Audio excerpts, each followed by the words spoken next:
बिस्मिल्लाहिर्रहमानिर्रहीम।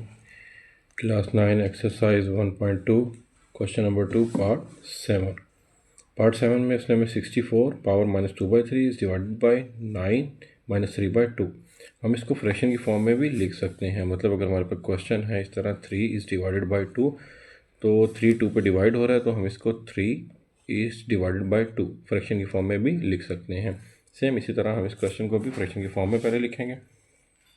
ये हो जाएगा 64 -2/3 is divided by 9 raised to power -3/2। ये हमने डिवीजन से फ्रैक्शन की फॉर्म में कन्वर्ट कर दिया क्वेश्चन को। अब हम 64 को लेंगे। 64 क्या होता है, 64 के फैक्टर बनाएंगे। तो 64 के अगर हम फैक्टर बना के सॉल्व करें तो 4 को 3 टाइम लिख सकते हैं। मतलब 4 मल्टीप्लाई बाई 4 16, 16 4 ज़ा 64। 4 को 3 टाइम लिखें तो 64 होता है, तो हम 4 raised to power 3 भी लिख सकते हैं। मतलब 4 3 टाइम था तो 4 raised to power 3 हो जाएगा। तो 64 क्या हो लिखेंगे, 64 को लिखेंगे 4 raised to power 3 into -2/3 is divided by 9 है। 9 को अगर हम 3 मल्टीप्लाई बाई 3 मतलब 3 को 2 टाइम लिखें, 3 का स्क्वायर लिखें तो 9 बनता है। 3 3 ज़ा 9, 3 का स्क्वायर 9 होता है। तो इस 9 को हम लिखेंगे 3 raised to power 2। पावर क्या है -3/2। तो पहले इसको सॉल्व करेंगे नॉमिनेटर को। तो पावर 3 से ये 3 कैंसिल, तो 4 raised to power -2 बच गई हमारे पास। तो डिवाइडेड बाय 2 से 2 कैंसिल, 3 raised to power -3 बच गया। अच्छा, मैथ का रूल है पावर माइनस में नहीं होनी चाहिए, तो इनकी जगह जो है वो चेंज करेंगे। तो मतलब डिनोमिनेटर को नॉमिनेटर में कन्वर्ट करेंगे, नॉमिनेटर को डिनोमिनेटर में, ताकि साइन चेंज हो जाए। तो जब डिनोमिनेटर को नॉमिनेटर में लिखा, मतलब 3 raised to power -3 जो नीचे था, इसको अगर हमने ऊपर लिखा तो पावर माइनस की थी, अब वो प्लस की 3 हो गई। इस डिवाइडेड बाय 4 पावर -2, इसको नीचे लिखेंगे, डिनोमिनेटर बनाएंगे, तो ये हो जाएगा 4 raised to power+2। प्लस का 2 पुट करें या ना करें। तो अब 3 raised to power 3 मतलब 3 को हम 3 टाइम लिख के मल्टीप्लाई करेंगे, तो ये हो जाएगा 3 3 ज़ा 9, 9 3 ज़ा 27। तो 3 raised to power 3 ये बनेगा 27। नीचे 4 का स्क्वायर, मतलब 4 स्क्वायर इज़ 4 मल्टीप्लाई बाई 4। 4 को 2 टाइम लिख के मल्टीप्लाई करेंगे तो 4 4 ज़ा 16 इज़ डिवाइडेड बाई 16। तो हमारा आंसर बना 27/16। अब हम चलते हैं पार्ट 8 के ऊपर। पार्ट 8 ये दिया हुआ है, इसमें 9 इधर भी गिवन है और इधर भी, मतलब नॉमिनेटर में भी दिया हुआ है और डिनोमिनेटर में भी। तो 9 को हम कैसे लिखेंगे, 9 के अगर हम फैक्टर बनाएं तो हो जाएगा 3 3 ज़ा 9 एंड देन 3 1 ज़ा 3, मतलब 3 2 टाइम आएगा, 3 मल्टीप्लाई बाई 3। इसको हम लिख सकते हैं 3 का स्क्वायर। अगर 3 3 टाइम आता तो 3 की पावर 3 लिखते। अब 3 3 2 टाइम आया तो 3 का स्क्वायर बनेगा। तो हम इसको लिखेंगे 3 की power n, 3 power n multiply by 9 को क्या लिखना है हमने, 3 का square into power n+1, n+1 is divided by 3 power n-1 multiply by 9 को लिखेंगे 3 का स्क्वायर, और ये हो जाएगा n-1। Next step, 3 raised to power n, denominator में भी 3 raised to power n-1 multiply by, ये जो स्क्वायर है ये n+1 दोनों से मल्टीप्लाई हो रहा है, क्योंकि बीच में ब्रैकेट है तो ये दोनों से मल्टीप्लाई हो रहा है। तो 2 को पहले n से मल्टीप्लाई करेंगे और फिर 2 को 1 से मल्टीप्लाई करेंगे। तो ये हम लिखेंगे 3, ये 3 लिखा, 2 को n से मल्टीप्लाई किया तो ये हो गया 2n, और फिर 2 को जब 1 से मल्टीप्लाई किया तो ये हो गया +2। इसी तरह डिनोमिनेटर में भी 3, 2 को n से मल्टीप्लाई किया 2n, और फिर 2 को 1 से मल्टीप्लाई किया तो -2। तो अब अगर बेस एक जैसी हो तो पावर ऐड हो जाती हैं। बेस, ये बेस होती है और ये पावर होती है। अगर बेस एक जैसी हो तो पावर ऐड हो जाती हैं। तो हम पावर्स को ऐड करेंगे। ये फ्रैक्शन की लाइन, दोनों बेस सेम है, तो पावर, इसकी पावर n है, इसको ऐड कर देंगे इस बेस की पावर से, मतलब 2n+2 के साथ। बेस एक जैसी हो तो पावर ऐड हो जाती है। इसी तरह डिनोमिनेटर में भी दोनों तरफ बेस सेम है और मल्टीप्लाई हो रही हैं, बेस सेम हो और मल्टीप्लाई हो रही है तो पावर ऐड होती हैं। अगर यहाँ प्लस या माइनस हो रहा होता तो फिर हम पावर को ऐड नहीं कर सकते थे।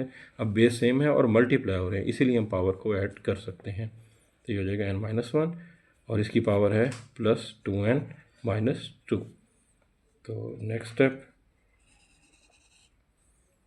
ये n मतलब इसके साथ कोई साइन नहीं, वैल्यू नहीं है तो 1 लिखा हुआ है, तो ये 1n + 2n, ये हो जाएगा 3n। तो 3^3 इज़ डिवाइडेड बाई 3 डिनोमिनेटर में। तो n मतलब +1n और +2n, तो प्लस प्लस प्लस होता है, ये हो जाएगा 3n -1 और -2, ये बना -3। तो नेक्स्ट स्टेप, अब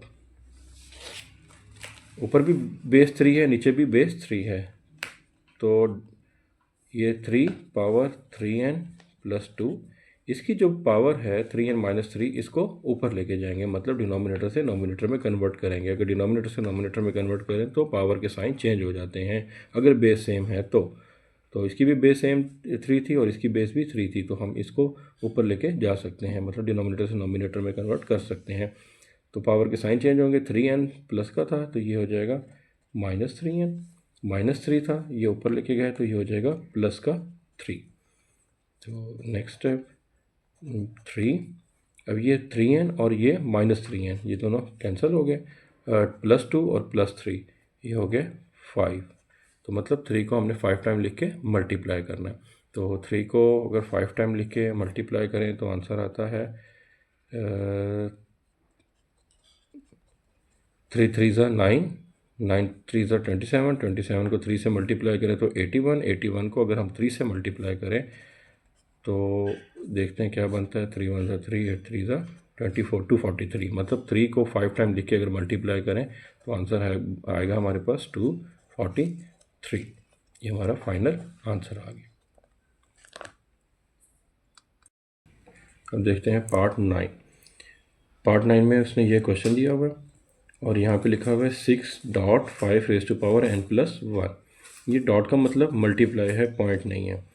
तो 6 × 5n+1 लिखा हुआ है, मतलब हम इसको डॉट की जगह मल्टीप्लाई में भी लिख सकते हैं। अच्छा, यहाँ पे बेस 5 है और पावर n+1 है, तो हम कोशिश करेंगे यहाँ पे भी बेस जो 5 है इसकी पावर भी n+1 ही हो, ताकि हम इसमें और इन दोनों वैल्यू में से n5 पावर n+1 को कॉमन ले सकें। तो इसको पावर n+1 में हम कैसे कन्वर्ट करेंगे, ये लिखेंगे 5 पावर n+1 +2। तो ये क्या था हमारे पास, +3 था, तो हमने इसको लिखा +1 +2 में। तो -6 डॉट मतलब मल्टीप्लाई, तो 5 power n+1 is divided by 9 multiply by 5 power n -4 multiply by 5 power n, तो इज़ इक्वल टू, तो हमने ये फ्रैक्शन की लाइन पुट की। तो अब इसको 5n+1 इसको हम सेपरेट कर देंगे, तो 5 पावर n+1 और 5 की पावर 2 डॉट मतलब मल्टीप्लाई बाय 5 की पावर 2 -6 डॉट मतलब मल्टीप्लाई बाय 5 n+1, तो इस divided by 9 multiply by 5 power n -4 multiply by 5 की पावर n। तो ये हमने n+1 5 की भी था पावर और 2 भी पावर इसकी थी, तो हमने दोनों को सेपरेट कर दिया, बेस इसके साथ, सेम बेस के साथ इन दोनों की पावर को सेपरेट कर दिया।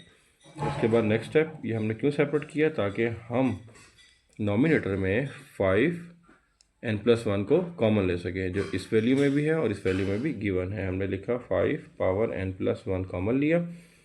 तो अब देखते हैं बाकी हमारे पास क्या बचा है। तो फर्स्ट वैल्यू में से हमारे पास 5n+1 तो कॉमन है, तो 5 का स्क्वायर बच गया, तो हम 5 स्क्वायर लिखेंगे, माइनस 5n+1 तो हमारे पास कॉमन है, तो जस्ट 6 बच गया हमारे पास।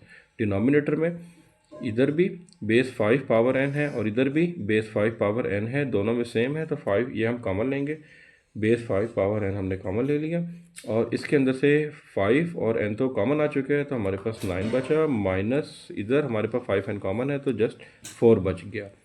तो नेक्स्ट स्टेप के लिए अब हम देखेंगे 5n+1